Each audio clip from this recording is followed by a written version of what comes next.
같이 묵도하심으로써 올 둘째 주 주일 예배 하나님 앞에 드리도록 하겠습니다.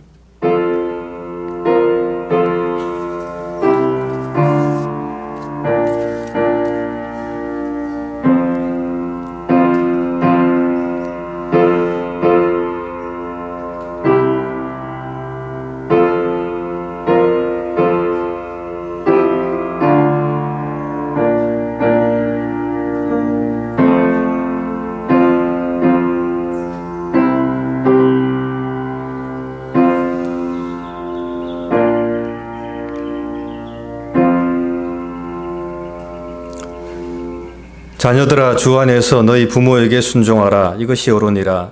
내 아버지와 어머니를 공경하라. 이것은 약속이 있는 첫 계명이니 이로써 내가 잘되고 땅에서 장수하리라. 또 아비들아, 너희 자녀를 노엽게 하지 말고 오직 주의 교훈과 훈계로 양육하라. 아멘. 다 같이 신앙 고백하겠습니다. 전능하사 천지를 만드신 하나님 아버지를 내가 믿사오며 그 외아들 우리 주 예수 그리스도를 믿사오니 이는 성령으로 잉태하사 동정녀 마리아에게 나시고 본디오 빌라도에게 고난을 받으사 십자가에 못 박혀 죽으시고 장사한 지 사흘 만에 죽은 자 가운데서 다시 살아나시며 하늘에 오르사 전능하신 하나님 우편에 앉아 계시다가 저리로서 산자와 죽은 자를 심판하러 오시리라. 성령을 믿사오며 거룩한 공예와 성도가 서로 교통하는 것과 죄를 사하여 주시는 것과 몸이 다시 사는 것과 영원히 사는 것을 믿사옵나이다. 아멘. 찬송가 20장 통합찬송 41장입니다.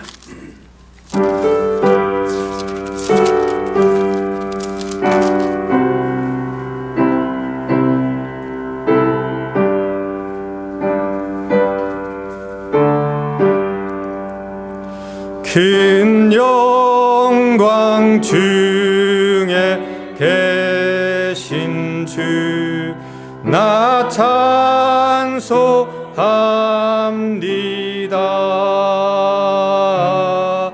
영원히 계신 주 이름 나 찬송합니다.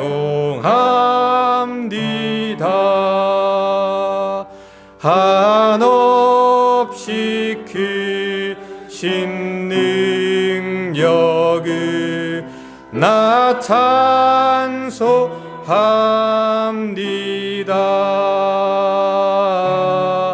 참되고 미쁜 그 언약 나 찬송합니다.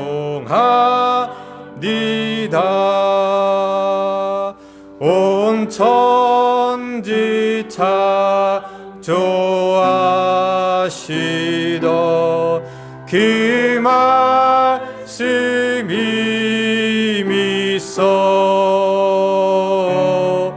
영원히 변치 않는 줄 나 믿사옵니다.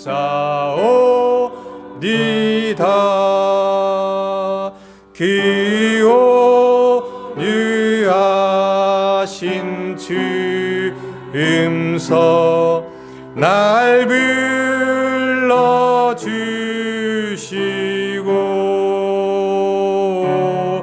기쁨에 품어 주시니 나 찬송합니다.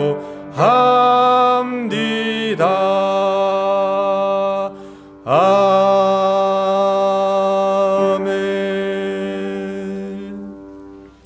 신영재 장로님 기도 인도해 주시겠습니다.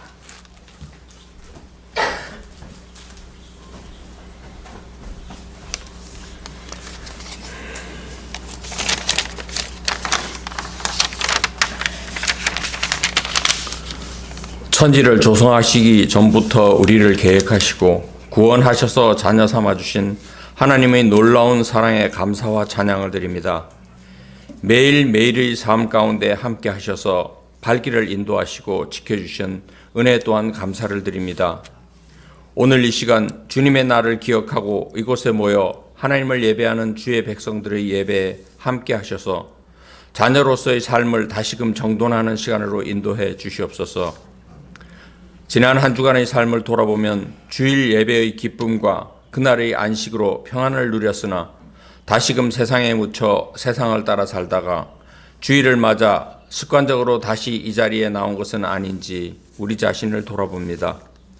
주님, 오늘 예배 가운데 말씀하셔서 하나님께서 우리를 지으시고 부르신 뜻을 알게 하시고 그 뜻을 따라서 하루하루를 살아가는 소명의 사람으로 붙잡아 주셔서 우리들의 일상에서 하나님의 부르심에 순종하여 하나님을 기쁘시게 하는 삶으로 살겠노라 결단하는 시간으로 인도해 주시옵소서. 사랑의 하나님, 세상은 여전히 질병과 전쟁, 그것이 끊이지 않고 사탄은 모든 곳에서 분열을 조장하고 있지만 우리 믿음의 사람들은 오직 하나님만을 바라보며 각자의 삶이 하나님께 드려지는 예배가 되어 합력하여 선을 이루시는 하나님을 기대하는 믿음으로 허락해 주시옵고 평안과 감사함으로 살아가도록 붙들어 주시옵소서. 오늘은 어머니 날을 맞아 어머니 주일로 섬기고 있습니다. 세상의 모든 어머니들이 손을 잡아 위로해 주시고 그들의 자녀들을 향한 하나님의 사랑의 수고가 하나님께서 각 가정에 맡기신 기업에 최선을 다한 어머니들에게 충성된 종의 상급으로 갚아 주시옵소서. 이곳에 은혜와 진리 교회를 세우신 하나님께서 이제까지 이끌어 주심에 감사를 드립니다. 지금은 하나님께서 교회에 주신 사명을 계속해서 이끌어 주실 담임 목사를 청빙하는 과정에 있습니다. 주님께서 교회를 위하여 예비하신 주의 종을 보내주셔서 모든 과정이 순적히 이루어지도록 역사해 주시옵고 모든 교우들이 이를 위해 기도로 하나 되게 도와주시옵소서. 또한 교회를 떠나서 한국행을 준비하시는 전임 목사님의 준비 과정에 함께 해주셔서 모든 절차가 순탄하게 도와주시옵고 두고 가는 자녀들에게도 하나님의 은혜로 안전할 수 있도록 지켜주시옵소서. 지체 중에 몸이 불편하신 분들을 하나님께서 찾아 위로해 주시고 마음의 평강을 잃지 않도록 붙잡아 주시고 출타하신 강 집사님 네 분과 문 집사님의 오가는 발길을 안전하게 지켜주시옵시며 멀리서 오셔서 말씀을 전하시는 목사님이 모든 일정에도 함께 해주시옵소서. 각 가정에 맡기신 자녀들을 축복해 주셔서 부모님의 믿음을 본받아 세상의 빛과 소금으로 자라나도록 보호해 주시옵소서. 선교지에서 열악한 환경 가운데 복음을 전하시는 선교사님들의 안전을 지켜주시옵고 그들이 뿌린 복음의 씨앗들이 싹트고 자라나도록 하나님 역사해 주셔서 사역하시는 선교사님들에게 큰 위로가 되고 하나님께 영광으로 드려지도록 함께 해 주시옵소서. 이제 우리 모두가 하나님 말씀 앞에 섰습니다.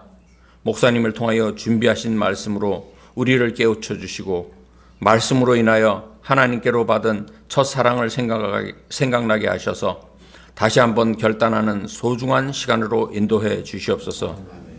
이곳에 충만하신 성령님의 역사하심을 기대하며 오늘도 살아계신 예수님 이름으로 기도드립니다. 아멘.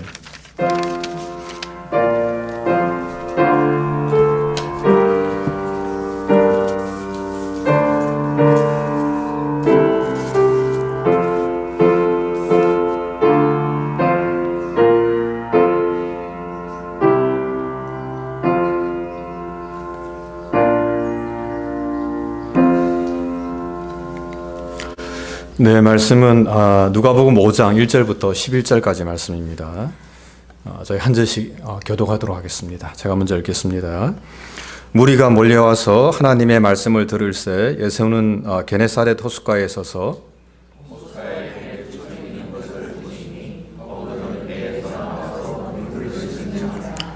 예수께서 한 배에 오르시니 그 배는 시몬의 배라 육지에서 조금 떼기를 청하시고 앉으사 배에서 무리를 가르치시더니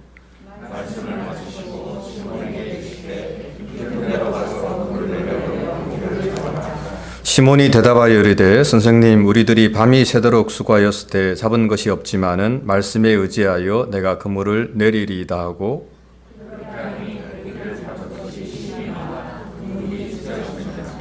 이에 다른 배에 있는 동무들에게 손짓하여 와서 도와달라 하니 그들이 와서 두 배 체험에 잠기게 되었더라.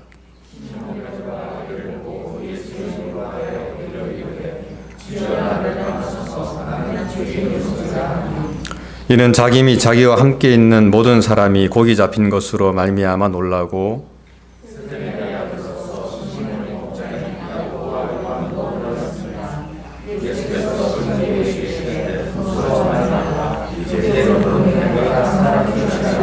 같이요 그들의 배들을 육지에 대고 모든 것을 버려두고 예수를 따르니라.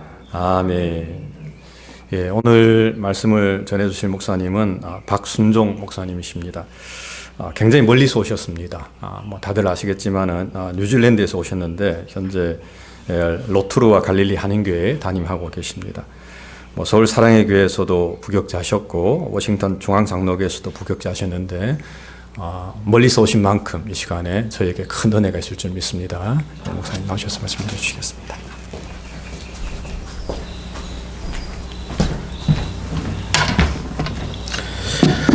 함께 기도하겠습니다. 하나님 감사합니다. 오늘 우리에게 귀한 주일을 주시고 함께 모여서 예배 드릴 수 있는 특권과 기회를 주시니 감사합니다. 이 은혜의 자리에 우리가 겸손히 무릎 꿇고 또 주의 말씀을 듣기를 원합니다. 사람이 드러나는 것이 아니라 하나님의 말씀이 선포되는 자리가 되게 하시고 사람이 인정받는 것이 아니라 하나님의 말씀 앞에 무릎 꿇는 우리 모두 되게 하여 주시옵소서. 감사드리며 예수님의 이름으로 기도드립니다. 아멘. 살다 보면 사람의 힘으로는 어쩔 수 없는 일들이 종종 일어나곤 합니다. 우리는 그런 것들을 불가항력적이다 이렇게 표현을 하죠.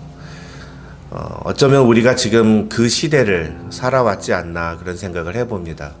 이건 뭐 미국만이 아니라 제가 지금 살고 있는 뉴질랜드도 마찬가지고 한국도 마찬가지고 전 세계 거의 모든 나라, 인류 역사상 이런 적이 없었을 만큼 그 작은 바이러스 하나 때문에 모든 사람들이 꼼짝 못하는 그런 시기를 우리가 지냈습니다. 그 작은 바이러스 하나 때문에 인간의 과학이 얼마나 많이 발전했습니까? 달나라도 가고 이제는 제가 미국에 와서 깜짝 놀란 것 중에 하나는 자동차를 운전하는데 운전자가 손을 떼고서도 운전을 하는 그런 시기가 되었다. 그럼 감히 어떻게 그런 걸 상상이나 할 수 있었겠습니까? 그런 과학의 발전의 시대를 살고 있는데 이 바이러스 하나 때문에 우리가 아무것도 하지 못하는 그런 현실을 경험하지 않았습니까? 개인적으로 또 가게 사업을 한다든지 어떤 분들은 자녀들과 만나지도 못하고요. 한국에 계신 부모님들이 아프신데도 가보지도 못하고 또 제가 아는 지인 중에는 부모님이 돌아가셨는데 비행기를 탈 수 없어서 그 장례식조차 영상으로 보게 되는 그런 일도 경험을 하는 것을 보았습니다. 이런 일들을 통해서 우리가 인정할 수밖에 없는 것, 인간의 무능력함, 그리고 그 인간의 한계라는 게 얼마나 참 분명한가. 인간이 할 수 있는 일이라는 것은 사실 그렇게 많지가 않구나라는 것들을 보게 됩니다. 근데 그게 단순히 우리 개인의 문제만이 아니죠. 교회도 마찬가지입니다. 얼마나 많은 교회들이 코로나 때문에 어려움을 겪었습니까? 정말 특히 이 이민 사회 속에서 순간순간 버텨가는 우리 한인 이민 교회들, 이 코로나 시기에 얼마나 많은 어려움을 겪었는지 모릅니다. 제가 어느 인터넷 기사를 살펴보니까 이 코로나19로 말미암아 지난 2년 동안 미국에 있는 한인 교회들 중에 약 1000여 개의 교회가 교회 문을 닫았다라는 기사를 보았습니다. 뿐만 아니라 이 캘리포니아 지역에 있는 한인 교회들 중에 약 한 158개 교회가 문을 닫았다. 이런 기사를 제가 보았습니다. 여러분, 그 교회들이 얼마나 생존하기 위해서 노력을 했겠습니까? 교회 문을 닫고 싶지 않아서 얼마나 처절히 몸부림쳤겠습니까? 그런데 어쩔 수 없는 상황인 거죠. 이런 상황이 닥치면 사실은 하나님은 도대체 뭐 하시는가, 우리가 그런 생각을 하기도 합니다. 근데 이게 우리 한인교회만의 일이 아니죠.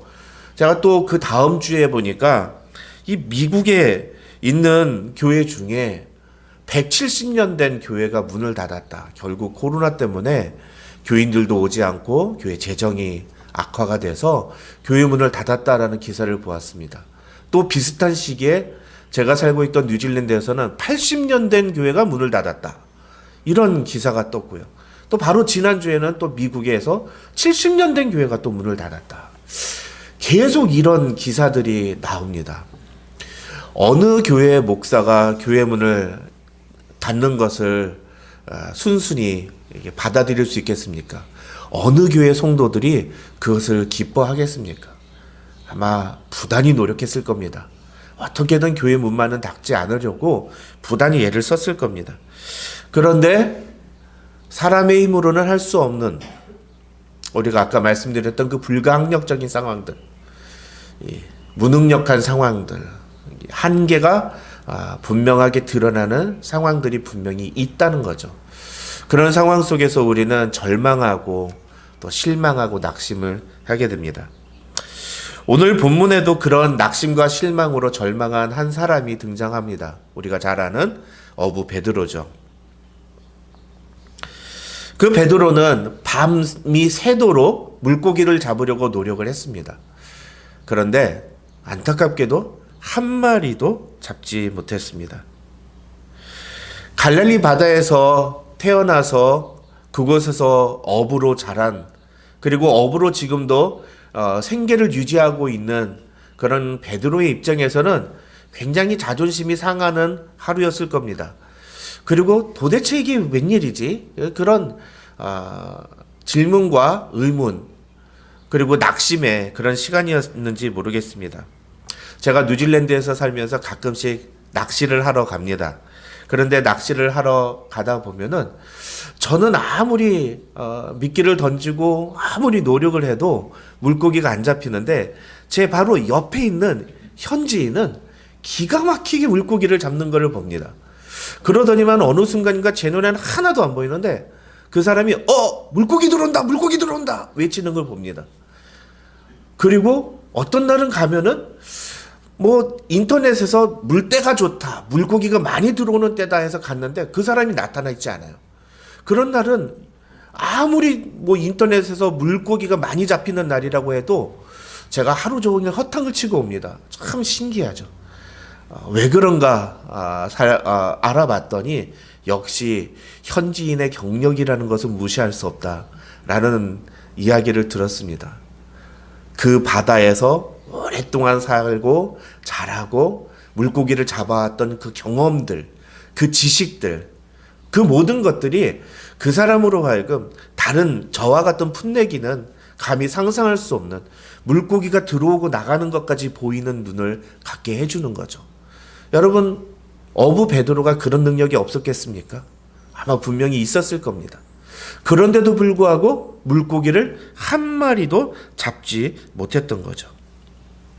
이런 베드로의 절망스러운 순간에 예수님이 찾아오십니다. 그리고 베드로의 배에 타서 오르시죠. 예수님이 처음에 베드로의 배에 올라타신 것은 물고기 잡으러 간 것이 아니었습니다. 너무나 많은 사람들이 예수님의 말씀을 들으러 쫓아왔기 때문에 그 사람들에게서 조금 거리를 두고 떼어서 말씀을 더 잘 전하기 위해서 배를 빌려 타신 겁니다. 그렇게 말씀을 전하시다가 우연히 아마 베드로를 보신 것 같아요. 그러더니만 베드로의 속에 있는 그 속상한 마음을 예수님이 읽으셨는지, 너 저 깊은 데로 좀 가서 그물을 던져라, 이렇게 말씀을 하십니다. 밤이 새도록 물고기를 잡으려고 노력했지만 한 마리도 물고기를 잡지 못했던 베드로가 그 말을 듣고 어떤 반응을 보입니까? 우리는 이미 성경을 알기 때문에 결론이 어떻게 되는지 다 알고 있죠? 베드로는 예수님이 말씀하신 대로 가서 그물을 던집니다. 그러자 어떤 일이 벌어집니까? 그물이 찢어지도록 물고기가 잡힙니다. 베드로 혼자서는 그 그물을 다 들어 올릴 수도 없어서 옆에 있는 동료들에게 와서 도와달라고 할 정도로 물고기를 잡게 됩니다. 놀라운 기적이 벌어진 거죠.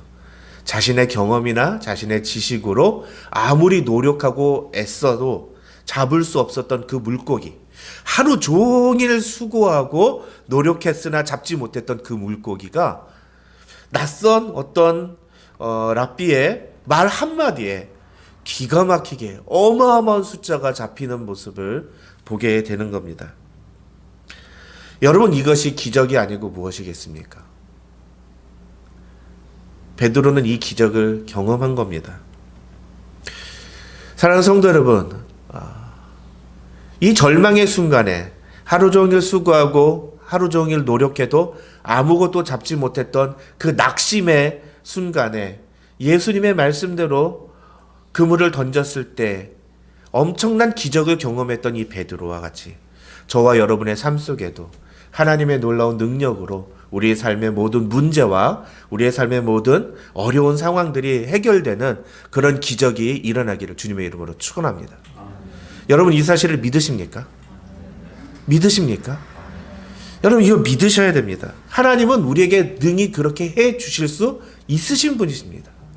가끔 가다 보면 교회를 다니는데 하나님에 대해서 잘 믿지 못하시는 분들이 있어요. 하나님이 우리의 문제를 해결하실 수 없다고 생각하시는 분들도 계시더라고요. 저는 그런 분들은 교회 왜 다니시는지 참 궁금합니다. 아니, 하나님이 우리의 삶의 문제를 해결하실 수 없는데 왜 우리가 그런 하나님을 믿습니까? 저는 분명히 하나님이 우리의 삶에 놓여 있는 모든 문제들을 해결해 주실 수 있는 분이라고 믿습니다. 저와 함께 여러분도 그런 믿음을 가지고 하나님 앞에 나오시기를 바랍니다. 한 마리도 잡지 못했던, 밤새 수고해서 그물을 던졌지만 물고기 한 마리도 잡지 못했던 베드로에게 그 많은 물고기를 잡게 해주신 것처럼 오늘 코로나로 말미암아서 우리의 삶에 놓여 있는 여러 가지 문제들, 또 우리 개인의 문제뿐만 아니라 우리 교회에 놓여 있는 문제들, 우리가 보기에는 도저히 불가능하다고, 지역적으로 여러 가지 상황적으로 형편적으로 도저히 불가능하다고 생각했던 모든 것들이 하나님의 능력으로 해결되는 역사를 경험하게 되기를 주님의 이름으로 축원합니다. 그 하나님이 아니면 우리가 도대체 오늘 이 시간에 왜 이 자리에 와서 예배를 드리는 겁니까? 우리 하나님은 능치 못하실 일이 없는 분이십니다. 그 하나님 바라보고 이 자리에 나오는 겁니다. 그런데 여러분, 기독교라는 종교는 그것만 있는 종교가 아닌 거죠. 그게 중요한 거죠. 세상의 종교는 내가 원하는 것을 내 힘으로 이룰 수 없을 때 신의 힘을 빌어서 그 목적을 이루기 위해서 하는 것이 세상의 종교입니다. 그러나 우리 기독교는 물론 그런 일들도 분명히 있지만 하나님이 분명히 우리의 삶의 여러 가지 문제들을 해결해 주시는 분이라는 사실을 우리가 분명히 믿지만 그 이후가 더 중요한 종교입니다. 성경에 나와 있는, 특히 신약 성경에 나와 있는 모든 내용들은 다 그 내용들이 가득 차 있다 해도 과언이 아닐 정도로 사실은 예수 믿고 난 다음에 우리의 삶의 모습들이 진짜 신앙생활, 진짜 우리가 예수를 믿는 이유라고 할 수가 있습니다. 기독교는 내가 목표가 되는 종교가 아닙니다. 기독교는 하나님이 목표가 되는 종교입니다. 기독교는 내가 중심이 되는 종교가 아닙니다. 기독교는 예수 그리스도가 중심이 되는 종교입니다. 그래서 내가 원하는 것을 이루고 내가 하고 싶은 것을 하기 위해서 교회를 다니는 것이 아니라 하나님이 원하시는 것을 이루고 하나님이 기뻐하시는 것을 하기 위해서 우리가 함께 모여 신앙생활을 하는 것입니다. 그렇게 모인 공동체를 가리켜서 교회라고 말하는 것이죠. 근데 오늘날 이 교회가 무엇인지를 잃어버리고 교회가 해야 될 일들을 오해한 나머지 자신의 목적, 자신의 목표를 이루는데 급급한 경우들을 간혹 보게 됩니다. 그러다 보니 인간이 갖고 있는 그 불가항력적인 한계들, 무능력함, 여실히 드러나는 이 코로나와 같은 상황이 되면은 아무리 기도해도 아무리 노력해도 해결되지 않는 문제들이 일어날 때, 그럴 때 어떻게 반응합니까? 하나님이 정말 있는 거 맞아? 하나님이 나를 사랑하시는 거 맞아? 우리가 그렇게 회의하고 의심합니다. 그것은 바른 신앙이라고 할 수가 없는 거죠. 하나님은 지금도 우리를 사랑하시고 이 코로나 상황 속에서 우리가 절망스럽고 우리가 고통스러운 현실을 경험하고 있지만, 지나가고 있지만, 그러나 여전히 하나님은 우리를 바라보고 계시고 우리를 놓지 않는 분이라는 사실을 우리가 고백하는 것, 그것이 참 신자의 고백인 줄 믿으시기 바랍니다. 매일마다 우리의 삶 속에 그런 고백이 나타나야 된다는 거죠. 그럴 때에 우리의 삶에 어느 순간인가 하나님께서 오늘 베드로에게 보여주셨던 이 기적, 이런 놀라운 기적을 우리에게 허락하실 때가 있다는 겁니다. 오늘 본문을 기록한 누가가 이 사건을 기록한 이유, 이 사건을 자세하게 기록한 이유가 바로 그것이 아닌가 생각합니다. 사실은 마태복음과 마가복음에도 예수님이 제자들을 부르시는 장면이 나오지만 오늘 누가복음처럼 이렇게 자세하게 내용을 기록하지는 않았습니다. 그러면 누가는 왜 이 내용을 이렇게 자세하게 기록을 했을까? 제가 고민하면서 성경을 읽다 보니까 누가가 왜 이 베드로에게 예수님이 놀라운 기적을 베풀어 주셔서 이 물고기를 어마어마하게, 이 그물이 찢어지도록 물고기를 잡게 하는 기적을 보여주셨다는 것을 이렇게 자세하게 소개를 하고 있을까? 그것은 그 기적의 초점에 맞춰진 것이 아니라 그 기적 때문에 베드로와 그의 동료들이 어떤 변화를 경험했는가를 이야기하고 싶었기 때문이라는 생각이 들었습니다.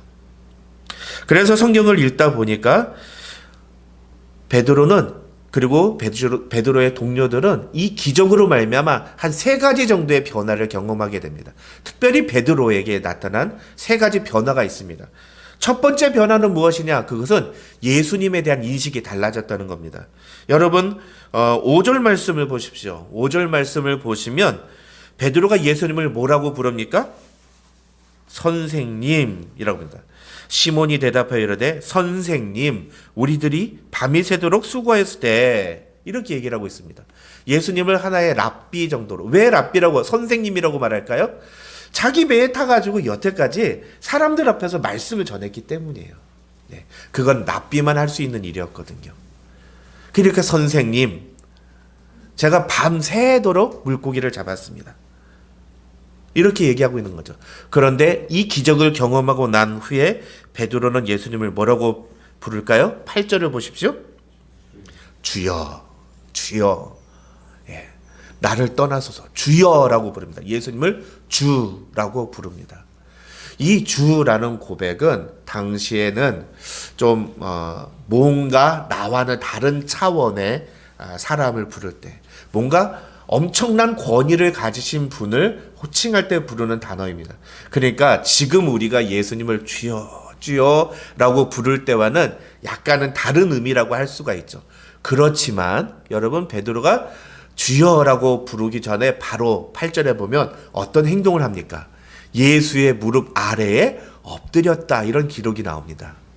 그 무릎 앞에 엎드렸다는 것은 당시의 문화로 볼 때는 그 사람의 권위를 인정했다는 겁니다. 그 사람 앞에서 자신을 낮췄다는 겁니다. 그리고 주여라고 불렀다는 거죠. 방금 전까지, 기적을 경험하기 전까지 베드로는 예수님을 선생님이라고 존대했지만 이제 그 기적을 경험하고 난 후에 베드로는 예수님을 주여라고 하면서 그의 권위를 인정하고 있는 것입니다. 두 번째로 베드로에게 나타난 변화는 무엇이냐? 그건 자기 자신에 대한 인식이 달라졌다는 겁니다. 역시 8절을 보십시오. 베드로가 예수님을 주여라고 부른 다음에 뭐라고 고백합니까? 나를 떠나소서, 나는 죄인이로소이다. 자기 자신을 죄인이라고 이야기를 합니다. 여러분 중에 누구를 만나든지 저는 죄인입니다, 이렇게 인사하시는 분 계십니까? 아마 없을 겁니다.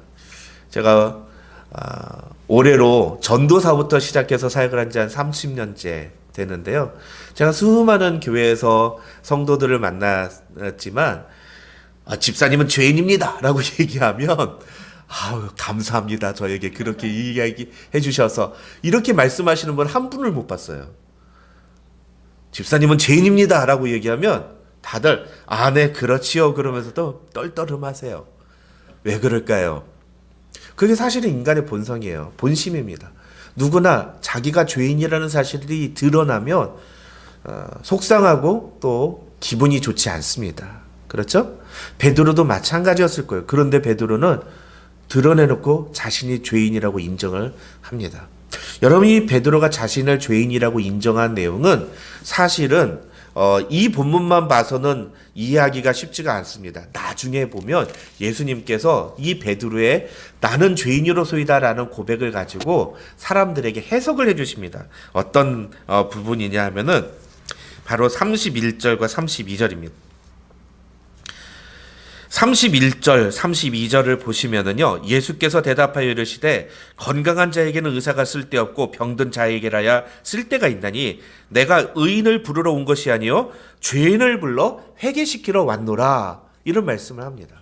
여러분, 이 말씀에서 예수님이 죄인을 불러 회개시키러 왔노라라고 하신 이유가 있습니다.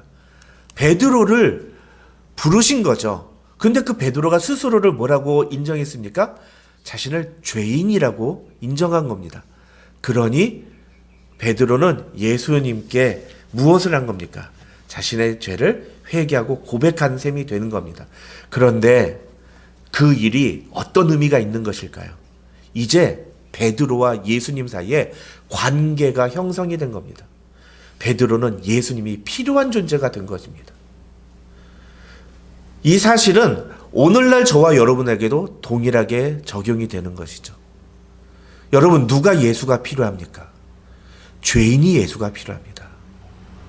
다른 사람이, 물고기 못 잡은 사람이 예수가 필요한 게 아니라 바로 죄인이 예수가 필요합니다. 그 죄인을 위해서 예수께서 이 땅에 오셔서 십자가에 달려 죽으시고 그 피를 흘려주심으로 그 피를 믿는 사람에게는 그 피가, 그 거룩한 피가 영원히 단번에 우리의 모든 죄를 씻을 것이라는 효력을, 그 능력을 우리에게 허락해 주시는 것입니다. 그 피로 인해서 우리는 영원히 의인이라 인정을 받게 되는 것이죠. 오늘 이 시간에도 저와 여러분에게 왜 예수가 필요합니까? 저와 여러분이 죄인이기 때문입니다. 어떤 사람이 신앙생활을 잘하는 사람인가 가만히 보면 내가 죄인이라는 사실을 인정하는 사람입니다. 내가 죄인이라는 사실을 깨닫고 날마다 주님 앞에 그 죄를 가지고 나아가는 사람이 신앙생활을 잘하시더라고요. 반면에 어떤 분이 교회 안에서 문제를 일으키고 어떤 분이 신앙생활을 하면 형식적이고 외식적이고, 여러분, 예수님 시대 때 바리새인들의 가장 큰 특징이 무엇입니까? 자신의 죄를 인정하지 않았던 겁니다. 내가 죄인이라는 것을 인정하지 않았던 겁니다. 그렇기 때문에 예수님이 자기가 생각하기에 죄인이라고 생각하는 세일이나 장녀들과 함께 있는 것조차 용납할 수가 없던 거죠. 나는 죄인이 아니라서 저 사람들과 같이 할 수 없는데 랍비인 당신은 왜 저 죄인들과 함께 있느냐? 예수님은 죄인들에게 필요하신 분입니다. 베드로에게 이 인식의 변화가 일어났다는 것, 놀라운 변화인 것이죠. 내가 죄인임을 고백할 때 우리는 십자가를 바라볼 수밖에 없습니다. 하루하루 아침에 눈을 뜨면 그 십자가를 바라보고 그 십자가 앞에 나의 죄를 가지고 나아가고, 주님, 오늘도 나의 이 모든 죄를 씻어주신 주님의 능력을 의지하며 하루를 살아가길 원합니다. 그리고 그 은혜에 합당한 삶을 살기를 원합니다라고 고백할 때 우리가 이 하루하루를 하나님의 뜻대로 살아갈 수가 있게 되는 것입니다. 마지막으로 베드로에게 일어난 세 번째 변화는 무엇이냐? 그것은 이제까지 자신이 의지하고 살았던 모든 것을 버려두고 예수를 따랐다는 것입니다. 그 선택으로 인해 베드로의 인생이 바뀌었습니다. 그리고 사실은 누가가 오늘 본문을 기록하려고 했던 이유가 바로 그것이죠. 한낱 갈릴리 바닷가에서 어부로 살았던 베드로와 그의 형제 그리고 그의 친구들이 어떻게 예수님을 따르는 제자가 되었는지를 소개해 주고 싶었던 겁니다. 그것이 오늘 본문의 기록 목적이라는 거죠. 예수께서 밤새 물고기 하나 잡지 못했던 베드로에게 찾아가시고 그에게 놀라운 기적을 보여주신 것은 그를 제자 삼기 위해서였다는 겁니다. 그래서 사실은 오늘 본문에 나오는 이 기적은 일반화될 수 없습니다.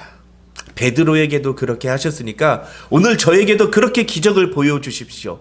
하나님, 제가 깊은 데로 가서 이제 가게를 열면 그곳에서 하나님, 사람들이 앉을 자리가 없을 정도로 사람들이 몰리게 해주십시오. 이런 식으로 우리가 성경을 해석하면 안 된다는 겁니다. 네. 그건 내 목적을 위해서 자유적으로 성경을 해석하는 거예요. 그러나 앞서 말씀드린 것처럼 베드로의 문제를 해결해 주셨던 예수님, 하나님께서 오늘 우리의 삶의 문제는 얼마든지 해결해 주실 수 있다라고 하는 믿음을 갖는 것이 굉장히 중요하다는 것입니다. 베드로는 밤새 물고기를 잡지 못하는 그 절망의 상황에 놓여 있었습니다. 그것이 베드로의 한계였고, 그래서 그 한계의 순간에, 그 불가항력적인 절망의 순간에 예수님이 찾아가셔서 그 베드로의 한계를 뛰어넘는 하나님의 능력을 보여주신 것입니다. 베드로는 그 예수님을 만나고 내가 이분을 따라다녀야 되겠다라고 결심한 것입니다. 그래서 어떻게 했습니까? 모든 것을 버려두었습니다. 이것이 중요한 것입니다. 예수를 따르는 자에게 있어서 가장 중요한 것은 내가 의지하고 내가 이제까지 믿고 신뢰하던 모든 것들을 버려두는 것입니다. 오직 예수만 따르고 오직 예수만 믿겠다라고 결단하는 것. 그 변화가 우리 안에 일어나야 한다는 거죠. 감사한 건 베드로는 그 기적을 경험하고 이 변화를 다시 경험했다는 겁니다. 그 기적 때문에 이 놀라운 변화를 경험할 수 있었다는 겁니다.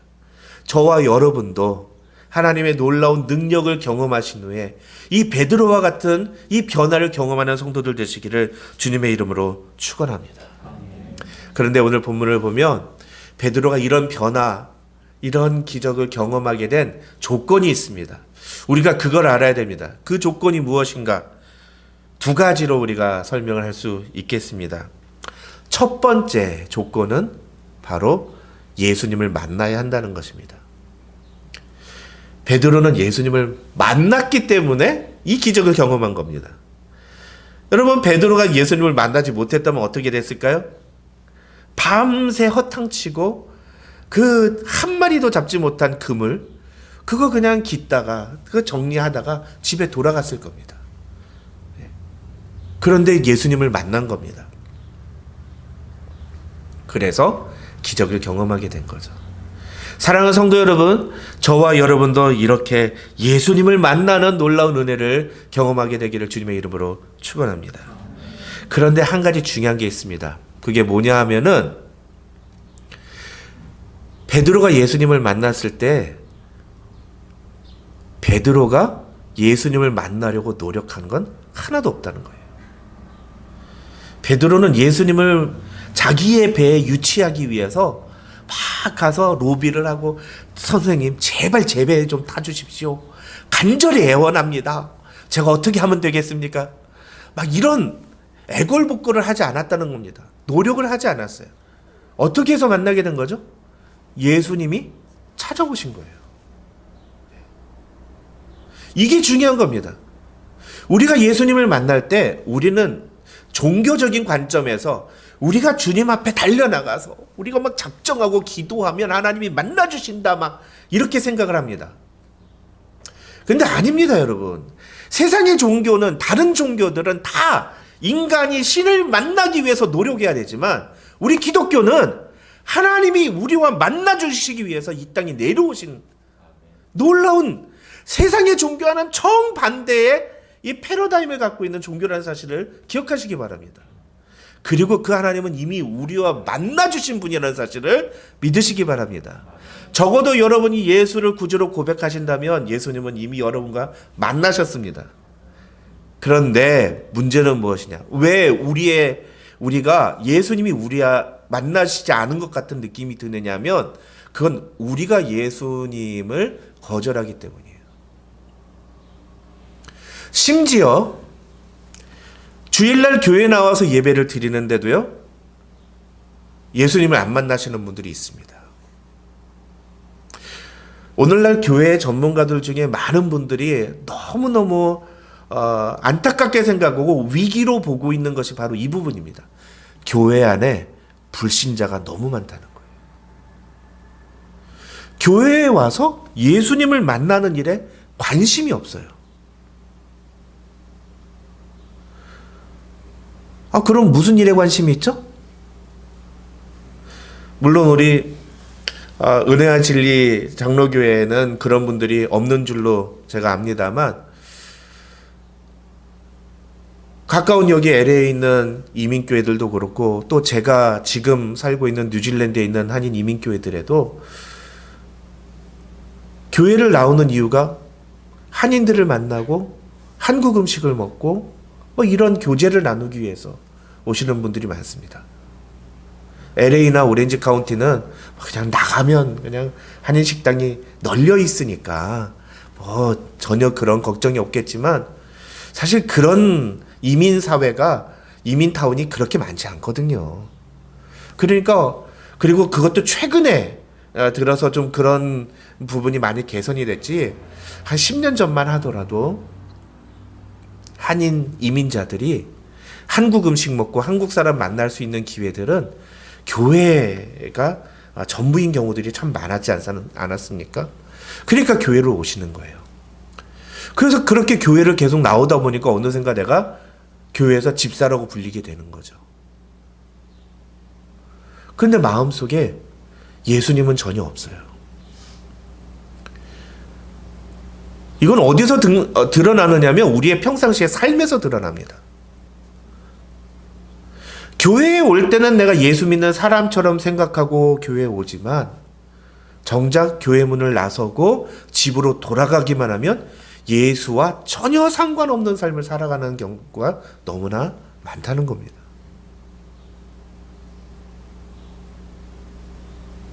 저는 이것을 종교 생활이라고 표현합니다. 우리가 예수를 믿는다는 것은 이런 신앙생활을 하는 게 아니에요. 진짜 신앙생활은 교회에서 우리가 함께 예배를 드릴 때뿐만 아니라 집에 가서 살아갈 때, 또 우리의 직장에서 일을 할 때, 우리의 사업체에서 일을 할 때에도 우리는 예수 믿는 사람으로서 살아가야 됩니다. 그리고 바로 그곳에 예수님이 나와 함께 하셔야 됩니다. 예수님이 나와 함께 하신다는 것을 사람들에게 보여줘야 되는 것입니다. 내가 함께 일하고 있는 사람들에게 보여줘야 되고, 나와 함께하는 사람들에게 그 증거를 보여줘야 됩니다. 사도행전 1장 8절에서 오직 성령이 너희에게 임하시면 너희가 권능을 받고 예루살렘과 온 유대와 사마리아 땅끝까지 이르러 내 증인이 되라고 했던 것을 우리가 너무나 천편일률적으로 나가서 전도하라는 것으로만 이해하는데 그렇지 않습니다. 우리의 삶의 터전에서 예수님이 나와 함께 하신다는 것을 증명해주고 보여주는 것, 그게 진짜 증인의 삶인 것입니다. 그러기 위해서는 우리가 예수님을 만나야죠. 사랑하는 성도 여러분, 여러분이 가는 곳마다 모든 일들이 잘 되고 하나님의 역사가 나타나는 그런 능력이 나타나기를 주님의 이름으로 축원합니다. 그것을 통해서 많은 사람들이 저 사람은 교회 다닌다더니 뭔가 좀 달라. 저 사람이 오고 난 다음부터 우리 가게가 복을 받았어. 이런 얘기들을 들어야죠. 그러면 우리는 어떻게 합니까? 역시 뭘 아시는군요. 제가 복덩입니다. 이렇게 얘기하면 됩니까? 아니죠.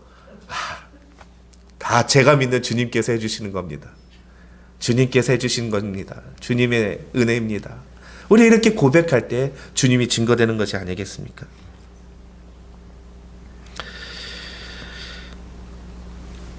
베드로가 예수님의 능력과 또 그의 삶에 놀라운 변화를 경험했던 두 번째 이유는 무엇이냐?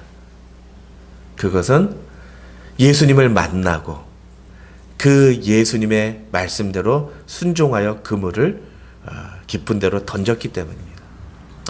근데 우리가 전능하신 나의 주 하나님은 그 찬양에도 있지만 주의 말씀 의지하여 깊은 곳에 그물 던져라고 하니까 깊은 데 포인트를 우리가 자꾸 두는데 깊은 데 포인트가 아니죠. 깊은 데 던지건 얕은 데 던지건 어디다 던지건 그건 중요한 게 아니에요. 예. 뭐가 중요하죠? 말씀에 의지하여. 네. 주의 말씀에 의지하여 던졌을 때 그때 물고기를 잡는 기적을 경험했던 것이죠. 우리의 삶의 변화와 기적이 나타나려면 우리가 무엇을 해야 됩니까? 주의 말씀을 의지해야 됩니다. 그리고 그 말씀대로 순종하며 살아야 됩니다. 그 말씀대로 행동해야 됩니다. 사실 생각해 보면 예수님은 직업이 무엇이었습니까? 우리가 흔히 알고 있기로 목수라고 했죠. 목수. 예수님은 목수라고. 그리고 베드로는 어부였습니다. 근데 지금 누가 누구한테 금을 던지라고 하는 거예요? 목수가 어부한테 금을 던지라는 거예요. 누가 물고기 잡는데 프로입니까? 어부가 프로죠. 그러니까 아마추어가 프로한테 물고기 저기다 던져. 이렇게 얘기하는 겁니다. 얼마나 얼토당토하는 상황입니까? 제가 놀라운 게 바로 이 지점이에요. 만약에 제가 베드로였다면 되게 기분 나빴을 것 같아요. 내가 지금 여기서 어부로 잔뼈가 몇 년인데, 아니 하다못해 내가 어저께 밤에도 내가 하루 종일 내가 그물을 던지다가 한 마리도 못 잡았는데, 당신 여기서 그물 던져봤어요? 당신 여기 그물 던져봤어요? 예전에 제가 인터넷에서 동영상을 본데 테니스 경기를 하는데 어떤 테니스 선수가 뒤에서 관중이 와 서브를 그렇게 하면 어떡해 하면서 막 뭐라고 얘기를 했나 봐요. 그랬더니 선수가 갑자기 뒤에 있는 그 관중하고 대화를 해요.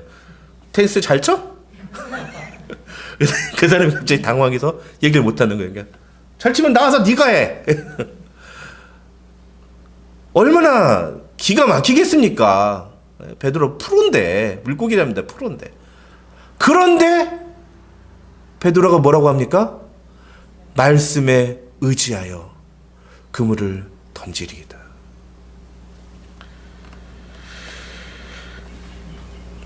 사랑하는 성도 여러분, 저 여러분도 이렇게 주의 말씀에 의지하여 주님의 말씀대로 순종하는 성도들 되시기를 주님의 이름으로 축원합니다.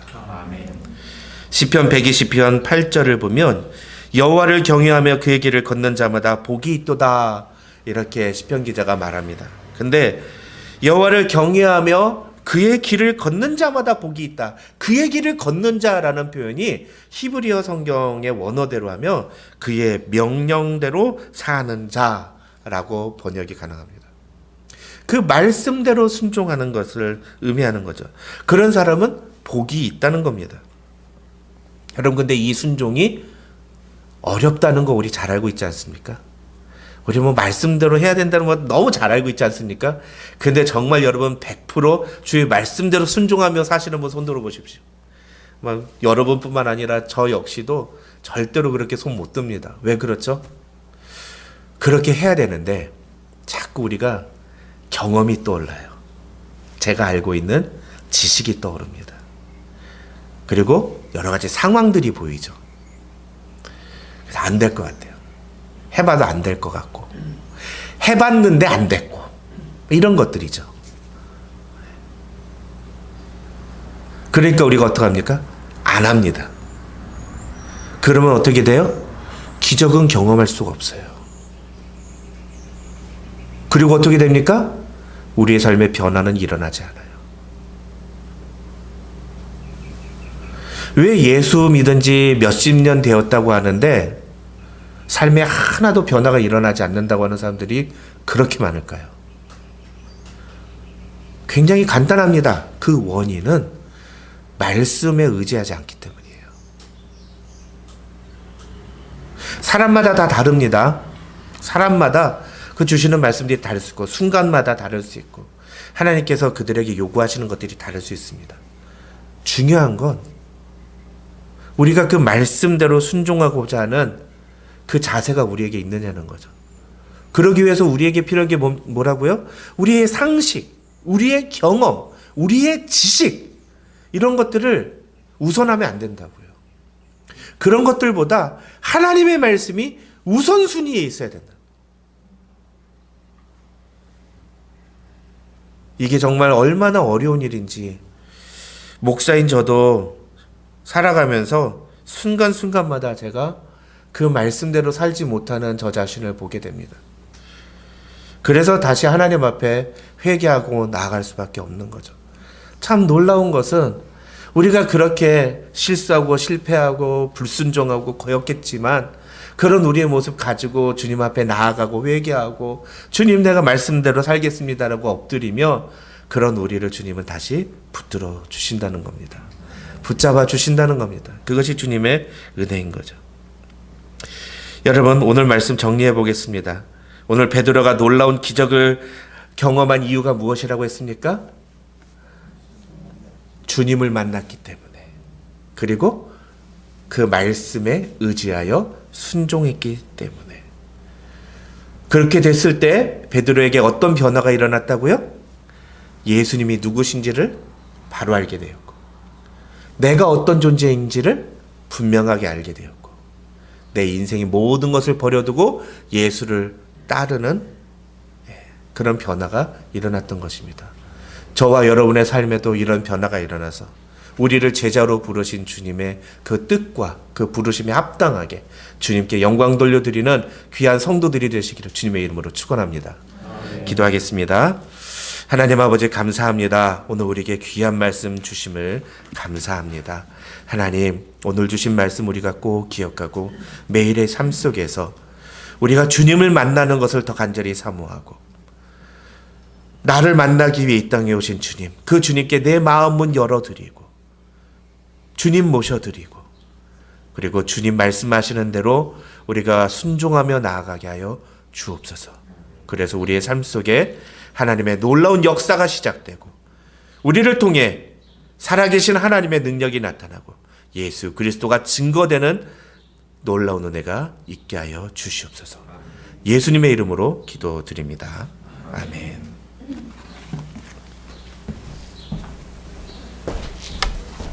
네, 목사님 감사합니다. 자, 광고 시간입니다. 예, 주보 참조하시기 바랍니다. 예. 교회를 위해서 깨어서 기도합시다 되었습니다. 특별히 이제 담임 목사님, 목사 청빙을 위해서 여러분들이 좀 더 많이 더욱더 기도해 주시기 바랍니다. 오늘 먼 곳에서 오셔서 말씀을 전해주신 박순정 목사님께 정말 감사드립니다. 제가 알고 봤더니 저희 청신 동기더라고요. 예, 제가 91회인데 같은 91회시고 우리 김태현 목사님 91회거든요. 김태현 목사님 1반이시고 제가 3반이고 목사님 4반이시더라고요. 제가 오랜만에 뵀는데 얼굴은 잘 기억을 못하겠어요. 근데 자세히 보니까 뵀던 것 같긴 합니다. 목사님 너무 감사합니다. 멀리 오셔서 고맙습니다. 자, 오늘은 마더스데이입니다. 부모님의 사랑을 좀 생각하면서 감사하는 그런 한 주간 되시길 바라고요. 오늘 삼겹살이 아마 준비가 되어 있는 걸로 알고 있습니다. 저도 같이 좀 썰었는데 좀 맛있게 드시고 가시기 바랍니다. 5월 20일 넷째 주에 공동의회가 있습니다. 여러분 꼭 기억하시고요. 이 공동의회를 통해서 담임 목사 청빙을 좀 저희가 하려고 합니다. 구체적인 투표 방식에 대해서는 이 당일날 장로님께서 아마 공지를 해 주시겠습니다. 이 담임 목사 청빙이 잘 좀 이루어질 수 있도록 여러분들이 좀 간절하게 기도 좀 해주시기 바랍니다. 이번 주는 여호수아 8장부터 14장까지 읽고 묵상하는 시간 갖도록 하겠습니다. 꼭 좀 읽어주시기 바라고요. 주일 기도 순서 확인하고 준비해 주시기 바랍니다. 아픈 한우들 위해서 계속 좀 기도해 주시기 바라고요.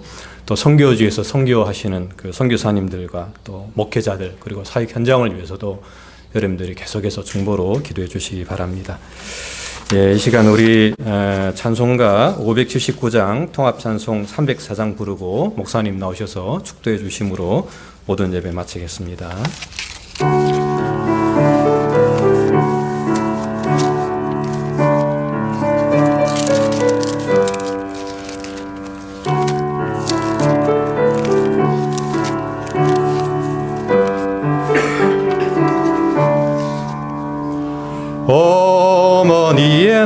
살아 귀하고도 귀하다.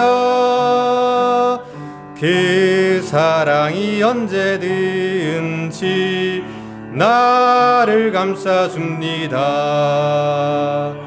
내가 울 때 어머니는 주께 기도드리고, 내가 기뻐 웃을 때에 찬송 부르십니다. 아침 저녁 읽으시던 어머니의 성경책, 손때 남은 구절마다 모습 본 듯합니다. 믿는 자는 누구든지 영생함을 얻으리. 들려주신 귀한 말씀 이제 힘이 됩니다.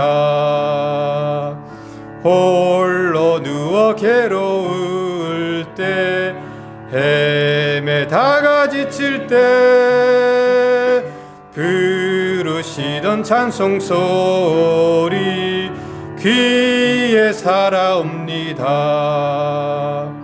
반석에서 샘물 나고 황무지에 꽃 피니 예수님과 동행하며 두려울 것 없어라. 온유하고 겸손하며 올바르고 굳세게 어머니의 뜻받들어 보람있게 살리라.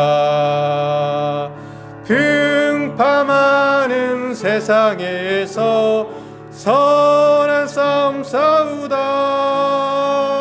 생명신에 흐르는 곳 길이 함께 살리라.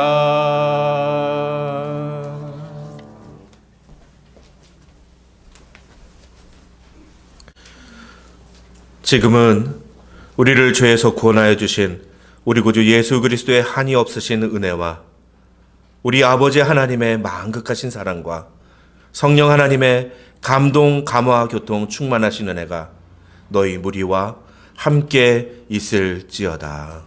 아멘.